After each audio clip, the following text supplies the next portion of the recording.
छात्रों नमस्कार। हम यहाँ पर कक्षा 12वीं के अध्याय 9 अवकल समीकरण के विभिन्न बिंदुओं पर चर्चा करेंगे। आप लोगों ने इसके पहले अवकल समीकरण और समाकलन को अच्छी भांति पढ़ लिया होगा, क्योंकि यह जो अध्याय है अवकल समीकरण, यह अवकल समीकरण और समाकलन दोनों का यहाँ पर हमको उपयोग करते हुए अवकल समीकरण को हल करना है।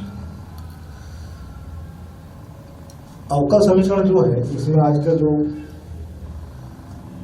कुल प्रश्न जो है, इसमें 6 अंक है इसमें कुल टोटल। इसमें आपको जो बोर्ड परीक्षा का जो प्रश्न पत्र आएगा उसमें एक वस्तुनिष्ठ प्रश्न आएगा और एक दीर्घ प्रश्न आएगा जो 5 नंबर का होगा। इस प्रकार कुल 6 अंक के प्रश्न आपको आएंगे परीक्षा में। इसी को दृष्टिगत रखते हुए हमने अवकल समीकरण को 2 भागों में डिवाइड किया है। प्रथम भाग में हम जो है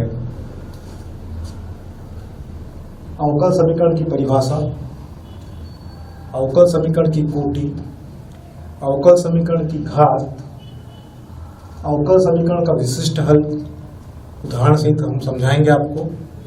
उसके बाद प्रथम कोटि व प्रथम घात वाले अवकल समीकरण किसे कहते हैं और यह किस प्रकार हल होंगे। प्रथम कोटि और प्रथम घात वाले अवकल समीकरणों का चरों का पृथक्करण किस प्रकार से करते हैं ये बताएंगे, और कुछ विशिष्ट प्रश्न जो है वो आपको इस यूनिट में समझाएंगे। लेकिन सबसे पहले हम चर्चा करते हैं कि अवकल समीकरण क्या है। जैसे मैंने यहाँ पे कुछ समीकरण से लिए हैं, x³ - 3x + 3, यह एक समीकरण है जिसमें x पे 3 की पावर है। एक चर वाला समीकरण है। यहाँ देखिए अब एक चर क्या है, x है। दूसरा समीकरण लेते हैं, ट्रिग्नोमेट्रिक फंक्शन है यह sin x - cos x = 0 है। यह भी एक चर वाला समीकरण है। अब हम देखिए यहाँ पर x + y = 0, समीकरण नंबर 3 में देखें तो समीकरण 3 जो है वह 2 चरों वाला समीकरण है, x + y, 2 चर इसमें = 0। अब इस पर हम प्रकाश डालें इस समीकरण पे। यहाँ पे देखिए कुछ अलग प्रकार से आपको दिखाई दे रहा है, x × dy/dx + y = 0। तो यहाँ पर देखें हम कि ये जो समीकरण है इसमें जो है 2 चर दिखाई दे रहे हैं आपको, x और y। यहाँ पर x जो चर है वह स्वतंत्र चर कहलाता है और जो y है वह कहलाता है आश्रित चर। तो यदि हम परिभाषा अगर बनाए तो परिभाषा कैसे बनेगी कि किसी समीकरण में स्वतंत्र चर x तथा आश्रित चर y, स्वतंत्र चर x जो है किसी चर के साथ स्वतंत्र चर x और आश्रित चर y का अगर अवकलज हो, किसी चर के साथ स्वतंत्र चर x और आश्रित चर y के अतिरिक्त एक या एक से अधिक अवकल गुणांक हो, तो इस प्रकार जो समीकरण प्राप्त होगा उसको कहेंगे हम अवकल समीकरण। देखिए यहाँ पे किसी चर के साथ स्वतंत्र चर x और आश्रित चर y का अवकलज गुणांक के रूप में, अवकल गुणांक जो है उपस्थित हो, तो इस प्रकार का जो समीकरण बनेगा वह कहलाएगा अवकल समीकरण। यदि केवल एक चर, यदि केवल, ये देखिए जरा, यदि केवल एक चर और उसमें स्वतंत्र चर x के साथ आश्रित चर y के अवकलज गुणांक उपस्थित हो, तो इस प्रकार जो हमको समीकरण प्राप्त होगा वह कहलाएगा साधारण अवकल समीकरण। तो हमने यहाँ पे बताया आपको कि अवकल समीकरण की परिभाषा क्या होगी कि किसी समीकरण में किसी चर के साथ स्वतंत्र चर x और आश्रित चर y का जो अवकलज है वह जैसे हम बोल सकते हैं dy बाई डी एक्स, दूसरे बार अवकलन करेंगे तो d2y by d x square उपस्थित यदि हो यहाँ पर, तो इस प्रकार जो समीकरण प्राप्त होगा वह अवकल समीकरण कहलाएगा। जो अवकल समीकरण है, जैसे हम यहाँ पे लिखते हैं y is equal to f x. यदि हम इसको एक बार अवकलित करते हैं तो हम लिखते हैं y dash is equal to f dash x. ये y डेज ना लिखते हुए हम यहाँ लिख सकते हैं dy बाई डी एक्स, यानी यह एक बार अवकलित हुआ। x के सापेक्ष इसका कितने बार अवकलन हुआ? एक बार अवकलन हुआ। जैसे y डबल डेज का अर्थ होता है इसका जो है दो बार अवकलन होगा, dy by d2y by d x.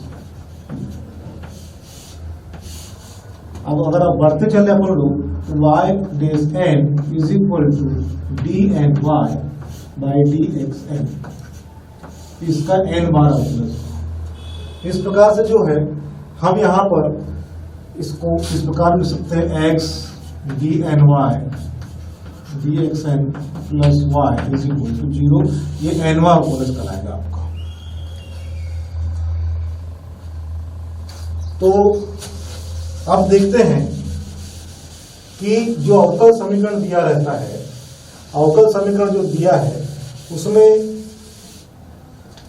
अवकल समीकरण की घात क्या होगी, अवकल समीकरण की कोटि क्या होगी। जैसे कि परिभाषा के रूप में हमने बताया आपको कि अवकल समीकरण क्या है, बता दिया मैंने कि कोई चर के साथ स्वतंत्र चर x और y का अवकलज यदि साथ में सम्मिलित हो तो इस प्रकार जो समीकरण प्राप्त होगा वह हमारा अवकल समीकरण कहलाएगा। अब जो है सबसे पहले देखते हैं अवकल समीकरण की कोटि। इसके लिए कुछ एग्जांपल्स लेते हैं हम लोग। dy by d x is equal to e to the power x, d2y by d x square plus y is equal to 0।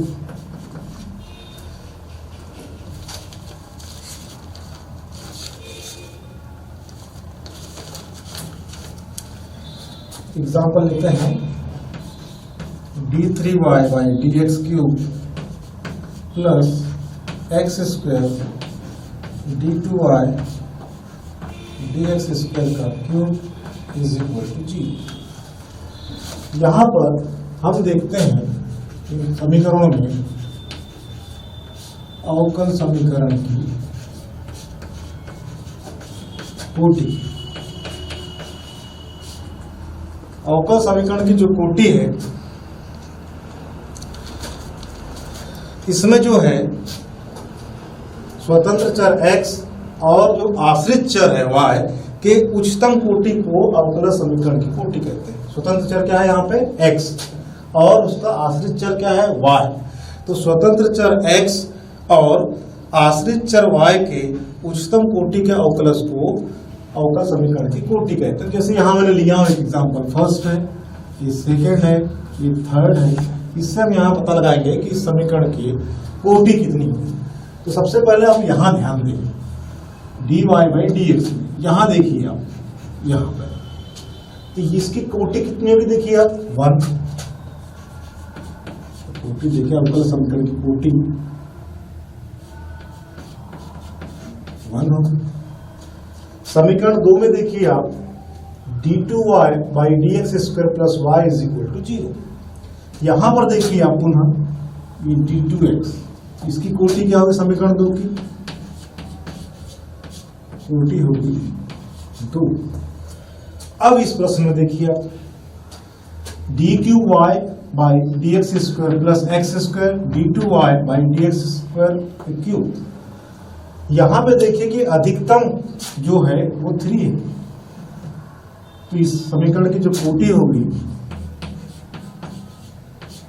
वो हो जाएगी 3। कोटि के निर्धारण करने के बाद इस प्रकार से हम लोग जो है अभी आगे और देखेंगे। जो प्रश्न वाली 9.1 है उसमें बहुत सारे प्रश्न दिए हुए, उसमें हम चेक करेंगे कि दिए गए समीकरण की कोटि और घात क्या होगी। पहले इसके बाद घात बताते हैं आपको कोटि के बाद। तो कोटि ये बताया मैंने आपको कि स्वतंत्र चर x और उसके आश्रित चर y के उच्चतम कोटि, आश्रित चर y की उच्चतम कोटि को अवकल समीकरण की कोटि कहते हैं। तो यहाँ एग्जाम्पल समझ भी आ गया आप लोगों को कि ये अवकल समीकरण दिया हुआ है, इसमें इस अवकल समीकरण की कोटि कितनी होगी, 1 होगी। ये अवकल समीकरण दिया है, इसमें जो अवकल समीकरण की उच्चतम घात जो होती है 2 है, तो इसकी कोटि 2 होगी। इसकी उच्चतम जो कोटि है वो 3 है, अवकल समीकरण दिया है, इसकी उच्चतम कोटि कितनी 3 है, इस समीकरण की क्या कोटि होगी, 3 होगी। इसके बाद जो है हम घात पर चर्चा करते हैं कि अवकल समीकरण की घात क्या होगी। यहां उदाहरण लेना पड़ेगा अवकल समीकरण की घात। कुछ एग्जांपल्स लेते हैं हम लोग। d2y/dx² plus dy/dx plus 3 is equal to 0।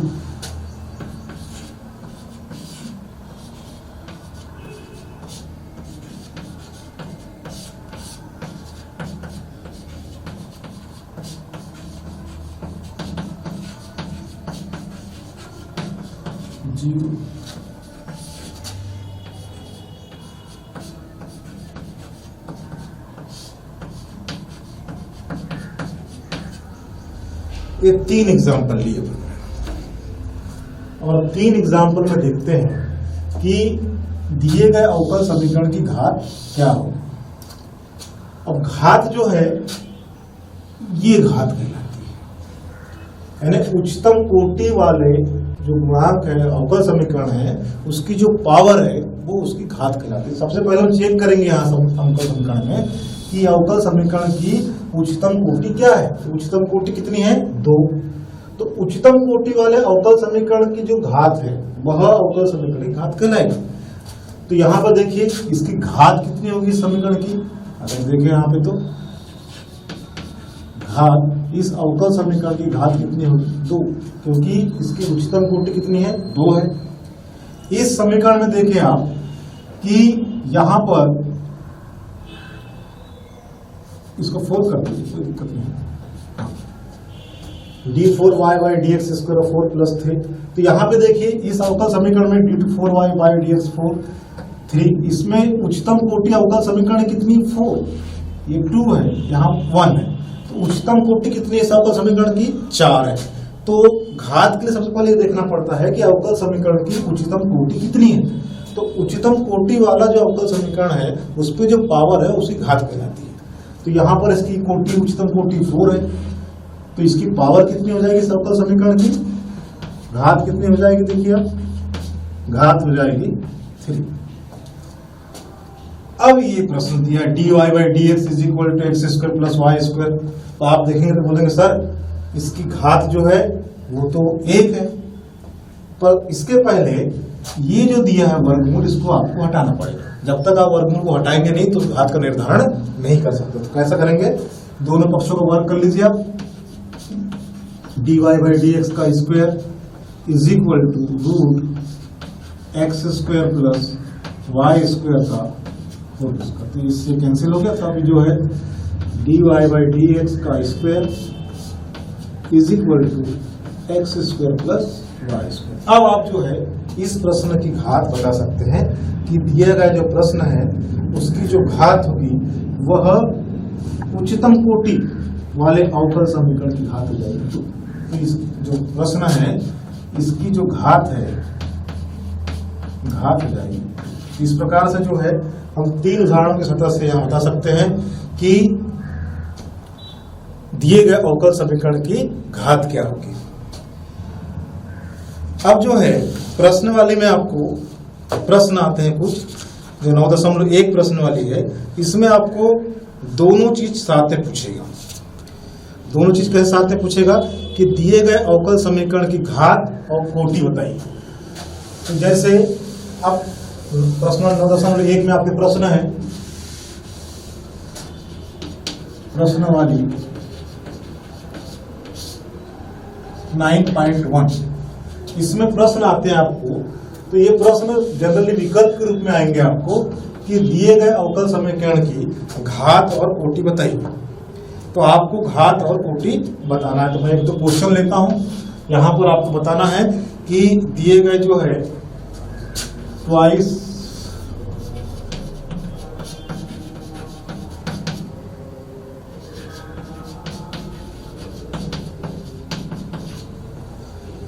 और एक क्वेश्चन लेते हैं।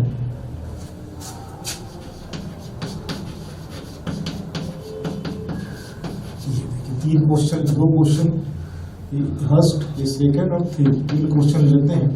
अब यहाँ प्रश्न आता है कि दिए गए अवकल समीकरण की घात और कोटि एक साथ बताइए। तो हमने घात की भी चर्चा कर ली है, कोटि की चर्चा कर ली, तो अब हम बता सकते हैं कि इस प्रश्न में दिए गए अवकल समीकरण में घात कितनी होगी और इसकी कोटि कितनी होगी। तो देखिए यहाँ पर उच्चतम कोटि वाला अवकल समीकरण देखिए क्या है, 2। इसकी घात कोटि कितनी होगी भाई, इस अवकल समीकरण की कोटि हो जाएगी कितनी, आप देखिए उच्चतम कोटि वाला है अवकल समीकरण, तो 2 हो जाएगी कोटि हो जाएगी कितनी आपकी, 2। और घात के लिए घात कितनी हो जाएगी इसकी, 2, घात भी 2।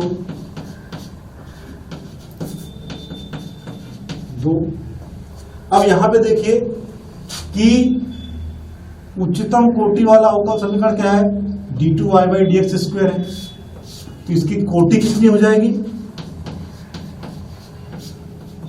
कोटि हो जाएगी 2।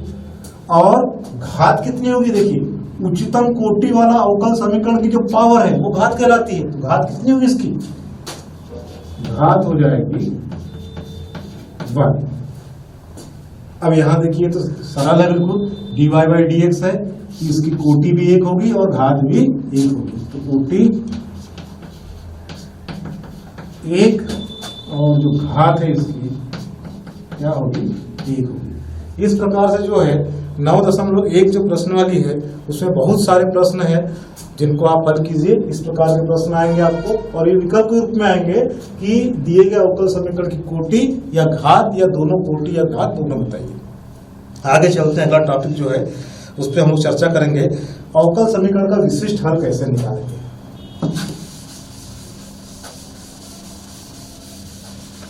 कोई अवकल समीकरण दिया है उसका विशिष्ट हल हम कैसे निकालेंगे। तो अवकल समीकरण के विशिष्ट हल निकालने के लिए हमको जो है कोई फलन दिया रहेगा और जो है अवकल समीकरण दिया रहेगा, तो विशिष्ट हल जो निकलता है उसमें जो है एक फलन दिया रहेगा, जैसे y = e⁻³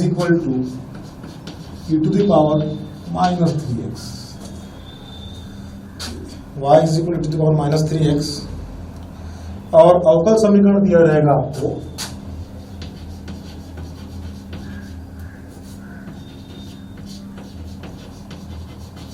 अवकल समीकरण दिया है d2y/dx² plus dy/dx minus 6y = 0। इस प्रकार का प्रश्न दिया रहेगा आपको कि सत्यापित कीजिए कि दिया हुआ फलन संगत अवकल समीकरण का हल है, एक हल है। अवकल समीकरण विशिष्ट हल के लिए दिया गया जो फलन है अवकल समीकरण का एक विशिष्ट हल है। इस प्रकार से प्रश्न दिया गया। इस प्रश्न को कैसा करेंगे, सबसे पहले जो है ये जो फलन दिया है आपको इसके मान निकालेंगे, d2y/dx निकालेंगे, dy/dx निकालेंगे और y का मान जब इस समीकरण में हम लोग रखेंगे और दोनों पक्ष जब बराबर हो जाएंगे तो हम कहेंगे कि यह जो है अवकल समीकरण का विशिष्ट हल है ना। तो इसको जैसे हल करें तो कैसा हो जाएगा, तो इसको जो है दिए गए अवकल समीकरण को सब x के सापेक्ष अवकलित करते हैं, x के सापेक्ष अवकलन करने पर ये हो जाएगा dy/dx = d/dx e⁻³ ये हो जाएगा -3 e⁻³ dy/dx का वैल्यू होगा। ये समीकरण नंबर 1, ये हो जाएगा 2। पुनः जो है समीकरण 2 को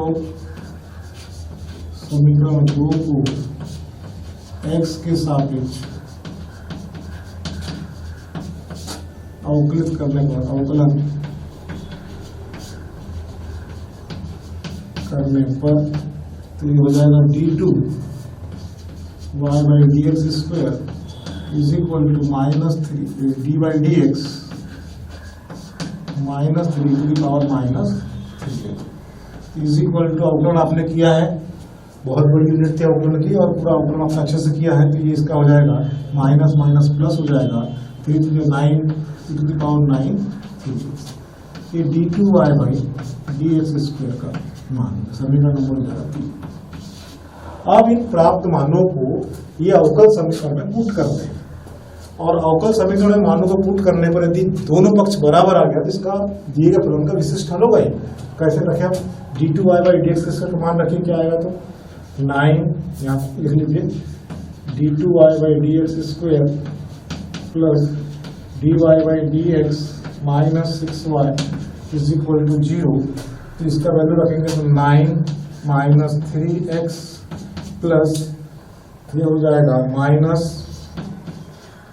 e to the power minus 3x और माइनस 6 इंटू y का वैल्यू हो जाएगा minus 3x is equal to 0। ये implies that 9 e to the power minus 3x minus plus minus 3 minus 3x minus 6 e to the power minus 3x is equal to 0। तो ये हो जाएगा 9 e to the power minus 3x 9 minus minus plus 6 9 e to the power minus 3x is equal to 0। इससे cancel हो गया और दोनों पक्ष यहाँ पे देखिए बराबर है। तो जब दोनों पक्ष आपके बराबर आ जाएगा तो इसका अर्थ है दिया गया फलन अवकल समीकरण का एक विशिष्ट हल रखता है। तो इस प्रकार से जो है हमारे पास बहुत सारे प्रश्न हैं जो कि आपको परीक्षा में आते रहते हैं, तो मैं केवल आपको प्रश्न कर सकता हूं, क्योंकि हमारे जो है बहुत सारे प्रश्न उनको हल करना यहाँ संभव नहीं है। आप लोग जो है मैं जो प्रश्न बता रहा हूं इनको आप घर पे हल कीजिए, तो हल करेंगे तो आपको समझ आ जाएगा कि जो विशिष्ट हल वाले अवकल समीकरण किस प्रकार से आपको हल करना है। तो मैं आपको एग्जाम्पल दिखा सकता हूं, जैसे कोई फलन है y is equal to e to the power x plus 1 d2y by dx, अवकल समीकरण d2y by dx square minus dy by dx is equal to 0। और एक क्वेश्चन जो बहुत इंपॉर्टेंट है, तीसरा क्वेश्चन जो है y is equal to e to the power y is equal to cos x है, cos x प्लस c ये is equal to dy by dx plus cos x is equal to 0, sin x is equal to 0। तो इन प्रश्नों में देखिए उसी प्रकार से करना है। इस अवकल समीकरण को दो बार अवकलन करेंगे, पहले dy by dx निकालेंगे, फिर d2y by dx निकालेंगे, दोनों वैल्यू का वैल्यू यहाँ पुट करेंगे। यदि दोनों पक्ष बराबर आ गए तो इस अवकल समीकरण क्या हो जाएगा, विशिष्ट हल हो जाएगा। इसी प्रकार से इसका एक बार अवकलन करेंगे, जो वैल्यू आएगा यहाँ रखेंगे, यहाँ रखने पर दोनों पक्ष क्या हो जाएंगे, बराबर हो जाएंगे, तो विशिष्ट हल हो जाएगा। तो ऐसे बहुत सारे प्रश्न हैं जिनको आपको हल करना है। अब हम आगे चलें, हमारा अगला टॉपिक जो है प्रथम कोटि व प्रथम घात वाले अवकल समीकरण। प्रथम घात व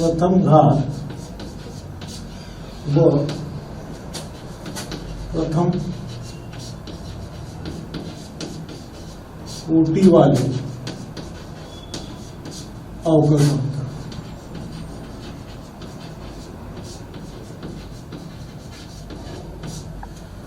प्रथम घात और प्रथम कोटि वाले अवकल समीकरण है, तो किस प्रकार से करना है अपने को। तो हम देखें यहाँ पे dy by dx is equal to fx, कोई फलन है f, तो स्वतंत्र चर आपका यहाँ पे x है, तो इसकी देखिए यहाँ पे ये अवकल समीकरण जो दिया है आपको fx is equal to y भी लिख सकते हैं। तो यहाँ पे देखिए इसकी कोटि कितनी बेटा 1, कोटि कितनी यहाँ पे 1 और पावर भी कितनी है 1 है। इसलिए जो इस प्रकार का समीकरण आता है उसको कहते हैं प्रथम कोटि और प्रथम घात वाले अवकल समीकरण। तो आपको जब प्रश्न आएगा तो आप देख सकते हैं, वहां पहले आपको देखना पड़ेगा कि भाई ये जो अवकल समीकरण है कैसा है, प्रथम घात और प्रथम कोटि वाला अवकल समीकरण है। तो सबसे पहले क्या करेंगे, इसको देखिए, अब ये लिखेंगे dy बाई dx। अब इसका दोनों पक्षों का समाकलन करो, दोनों पक्षों का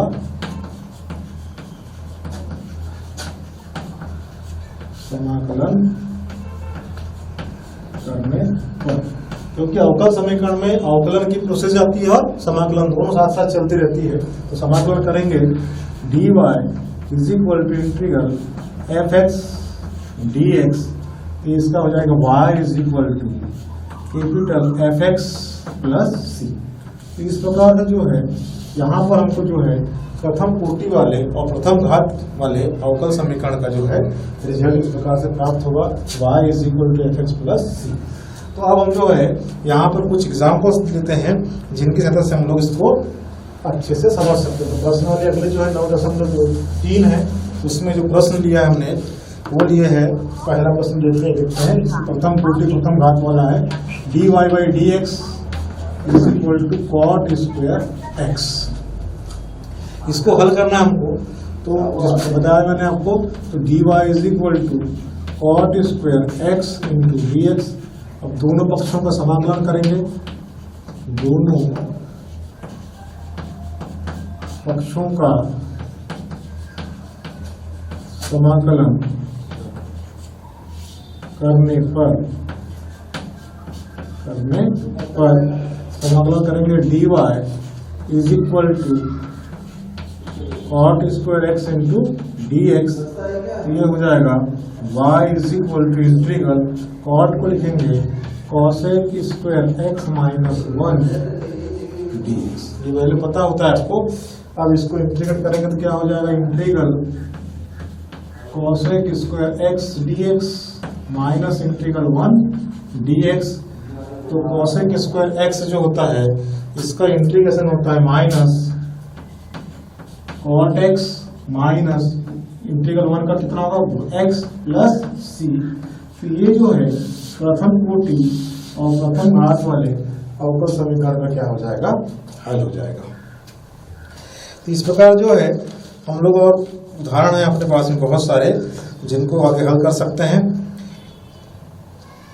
तो एक एग्जाम्पल और ले लेते हैं अवकल समीकरण प्रथम कोटि प्रथम घात वाले।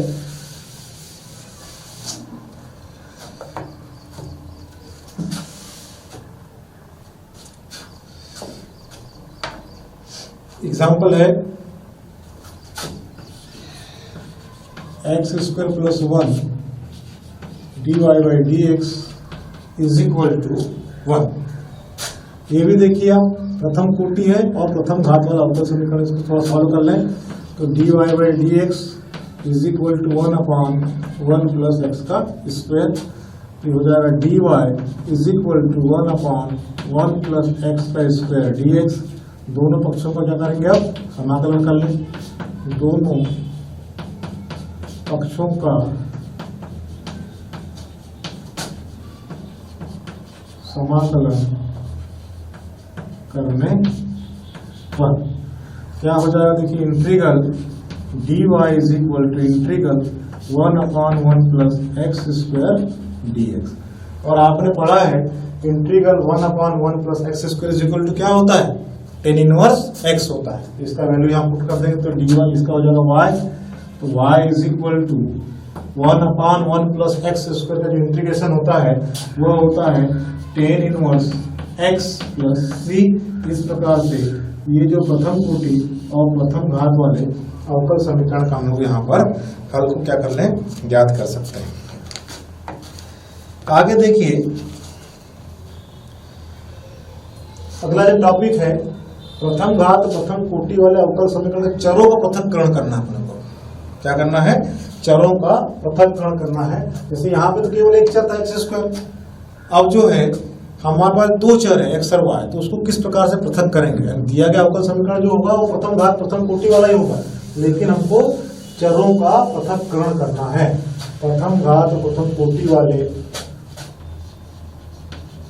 अवकल समीकरण के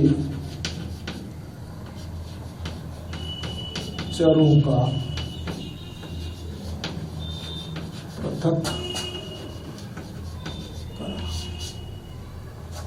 पृथक्करण करना है, चरों का पृथक्करण करना है। तो जो समीकरण है वो किस रूप में दिया रहेगा, dy by d x is equal to f1x into f2y, इस रूप में दिया रहेगा आपको, f2x इंटू f2y। अब देखिए यहाँ पर जो है ये चर कौन सा y, तो इस ओर जाएगा, ये हो जाएगा dy by d x f2y is equal to f1x और dx। फिर दोनों पक्षों को हम लोग को क्या करना पड़ेगा, अवकलन करना पड़ेगा। चलो पृथक्करण करने के बाद अवकलन करेंगे, is equal to integral f1x dx। और इस प्रकार से अवकलन करने पर हमको जो है यहाँ पर जो है प्रथम घात और प्रथम कोटि वाले अवकल समीकरण का हल प्राप्त हो जाएगा। इसको देखने के लिए, क्योंकि ये जो प्रश्न अवकल समीकरण यहाँ पर उदाहरणों की सहायता से ही हम समझ सकते हैं कि चरों का पृथक्करण किस प्रकार करेंगे। जैसे एग्जाम्पल लेता हूं मैं, एग्जाम्पल लिया मैंने dy by d x is equal to y into sine x, y into sine x. अब देखिए यहाँ पर हमको चरों को पृथक्करण करना है, तो ये जो y है ये इस ओर आएगा और dx है तो साइन की तरफ जाएगा, तो ये हो जाएगा dy by y is equal to sine x into dx। अब दोनों पक्षों को फिर समाकलन लेंगे, दोनों पक्षों का चरों को पृथक्करण करने के बाद, चरों को पृथक्करण कर दिया मैंने, देखिए एक्स साइड का एक्स साइड कर लिया और वाई के वाई साइड कर दिया। दोनों पक्षों का समाकलन करने पर, समाकलन करने पर क्या होगा भाई, देखिए इंटीग्रल करिए dy by d x dy by y is equal to integral sine x into dx। अब देखिए इसका वैल्यू क्या होता है, इंटीग्रल dy बाई वाई का वैल्यू हो जाएगा log y, क्या होगा log of y is equal to sine का क्या होता है, और समाकलन, साइन का समाकलन होता है माइनस कॉस एक्स प्लस सी। इस प्रकार से जो है हम दिए गए प्रथम कोटि और प्रथम घात वाले अवकल समीकरण के चरों का पृथक्करण करके हम उसका क्या प्राप्त कर सकते हैं, हल प्राप्त कर सकते हैं। और एक क्वेश्चन ले सकते हैं जो कि बहुत ही इंपॉर्टेंट है, एक क्वेश्चन लेते हैं, उसके आगे आर्टिकल देखते हैं। dy by d x is equal to 1 plus y square upon 1 plus x square.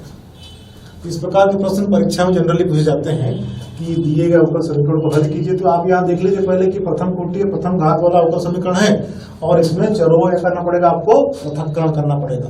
तो जब आप लोग बार बार प्रश्नों को हल करेंगे तो ये प्रश्न आपको समझ आ जाएगा कि प्रश्न दिया है तो किस प्रकार से आपको हल करना है। तो इसको पहले चरों को पृथक्करण कर लें, तो ये जो y है dy by 1 plus y square is equal to dx upon 1 plus x square. चरों का पृथक्करण करने के बाद जो है हम दोनों पक्षों का समाकलन लेंगे, पुनः दोनों पक्षों का समाकलन करने पर इंटीग्रेट कीजिए, integral dy upon 1 plus y square is equal to integral dx upon 1 plus x square. इसका क्या होगा, dy by integral dy upon 1 plus y square का वैल्यू कितना होगा, tan इनवर्स x। तो यहाँ हो जाएगा tan इनवर्स x नहीं y, y यहाँ पे तो y होगा, इज इक्वल टू क्या होगा tan इनवर्स x प्लस यहाँ लिख सकते हैं आप अचर पर tan इनवर्स c लिख सकते हैं। इस प्रकार से जो है यहाँ पर दिए गए अवकल समीकरण का जो है हमको यहाँ पर हल प्राप्त हो गया। हमारा जो अगला टॉपिक है, दिए गए वक्रों के कुल को निरूपित करने वाले अवकल समीकरण का निर्माण करना। जैसे कोई अवकल समीकरण दिया है y is equal to mx plus c दिया है, तो वहाँ पे जो अचर पद होता है उसको हमको विलुप्त करना पड़ता है। अचर पद को विलुप्त करके हमको जो एक समीकरण प्राप्त होगा वह होगा क्या, अवकल समीकरण का निर्माण करेंगे। जैसे यहाँ एक प्रश्न है हमारे पास में, वक्रों के कुल y is equal to mx को निरूपित करने वाले अवकल समीकरण को ज्ञात कीजिए। यहाँ पे अचर पद देखिए समीकरण में y m है यहाँ पे, तो ये m को जो है m का मान निकालेंगे हम लोग, और m का जो मान निकाल कर पुनः इस समीकरण में यहाँ पुट करेंगे तो हमको एक नया समीकरण प्राप्त होगा। उसको बोलेंगे हम लोग क्या, कि वक्रों कुल को निरूपित करने वाले अवकल समीकरण का हम वहाँ पर निर्माण कर लेंगे। जैसे एग्जाम्पल है y is equal to mx, y is equal to mx एक वक्र का समीकरण है, कुल का समीकरण है। तो y is equal to mx में यहाँ पे जो अचर पद है वो m है, इसको विलुप्त भी करना है हमको, तो कैसा करेंगे, अवकल x के सापेक्ष अवकल करेंगे, x के सापेक्ष दिएगा अवकल समीकरण का x के सापेक्ष अवकलन करना है।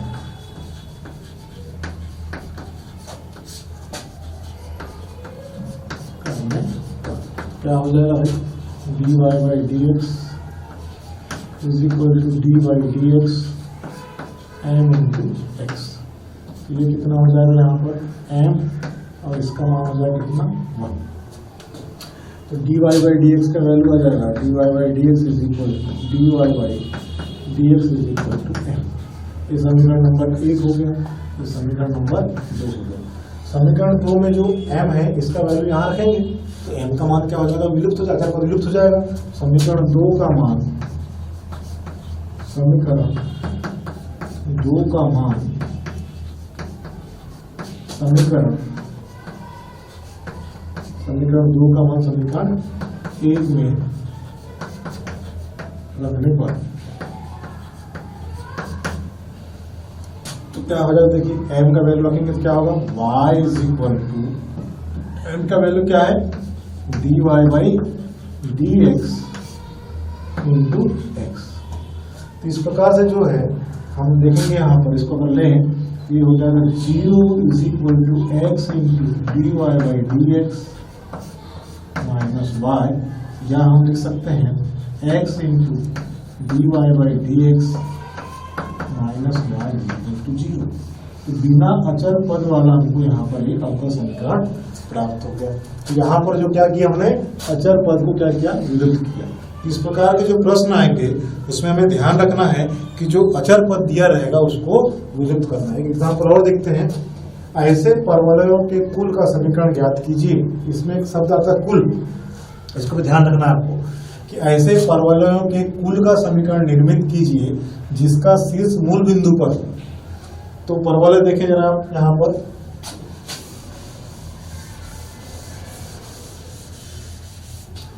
ऐसे परवलयों के कुल का समीकरण निर्मित कीजिए जिसका शीर्ष मूल बिंदु पर है और जिसका अक्ष एक्स अक्ष की धनात्मक दिशा में। तो पहले परवलय बनाते हैं ऐसा, ये शीर्ष हो गया इसका, यहाँ से एक्स अक्ष पर है, ये हो गया शीर्ष ए 0 0 हो गया, इसकी नाभि हो गई एस ए 0, और ये किस एक्स अक्ष है, धनात्मक दिशा में, ये वाई अक्ष हो गया एक्स बेस और ये वाई बेस। तो इस प्रकार का जो परवलय प्राप्त होता है उसका समीकरण होता है, एक्स अक्ष की दिशा में अगर है तो परवलय का समीकरण होता है, परवलय का समीकरण होता है y square is equal to 4ax। ये समीकरण y square is equal to 4ax। अब देखिए यहाँ पे अचर पद क्या है, इसमें a है, अचर पद क्या है इसमें a है। इस अचर पद को हमको विलुप्त करना है। इस प्रकार के प्रश्न आते हैं कि ऐसे परवलय के कुल का समीकरण निर्मित कीजिए, तो हमको इस प्रकार का जो समीकरण दिया है उसमें जो है जो अचर पद है उसको विलुप्त करना पड़ेगा। कैसे करेंगे, इसका पहले अवकलन करें। तो दिए गए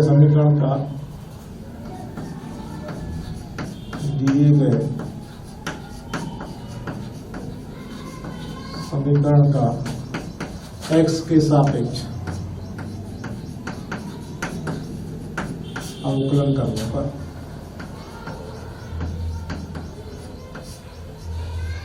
करने पर ये हो जाएगा d by d x y square is equal to d by d x और ए एक्स, इसका होगा twice y into d y by d x is equal to, इसका होगा 4a और x का हो जाएगा 1। हम इससे विस्तार में जाएंगे क्या होगा आपने पढ़ा है, इसका सीधे मान निकालने हो जाएगा d y into d x is equal to 4a।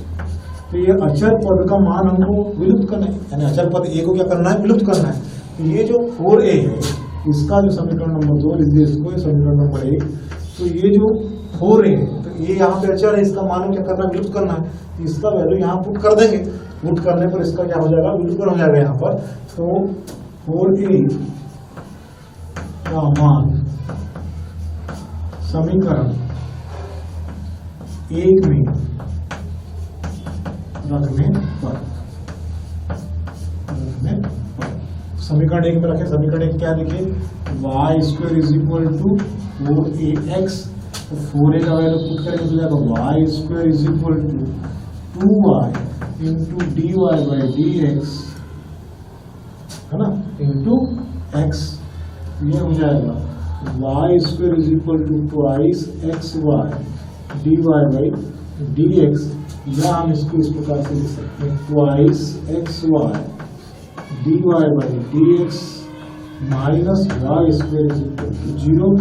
तो ये जो है एक विशिष्ट प्रकार का जो दिया गया अवकल समीकरण, तो इसमें जो है हम अवकल समीकरण क्या कर सकते हैं, ज्ञात कर सकते हैं। तो ये जो प्रश्न वाली है, ये प्रश्न वाली जो है उसमें जो है हम लोग जो फर्स्ट पार्ट था उसमें सातों जो पॉइंट दिए थे हमने इस पर चर्चा किए। सबसे पहले मैंने अवकल समीकरण की परिभाषा बताया, अवकल समीकरण की कोटि किसे कहते हैं वो आपको उदाहरण से समझाया। उसके बाद घात निकलवाया मैंने, किस प्रकार से घात निकालते हैं। उसके बाद जो है अवकल समीकरण का विशिष्ट हल, उस पर मैं उदाहरण से प्रश्न को हल कराया। उसके बाद एक प्रथम कोटि और प्रथम घात वाले जो अवकल समीकरण हैं उनको भी मैंने हल किया। इस प्रकार से अगर आप यहाँ पर भिन्न भिन्न प्रश्नों को प्रश्नवाली के हल करेंगे तो ये निश्चित है कि आप लोग सफल होंगे।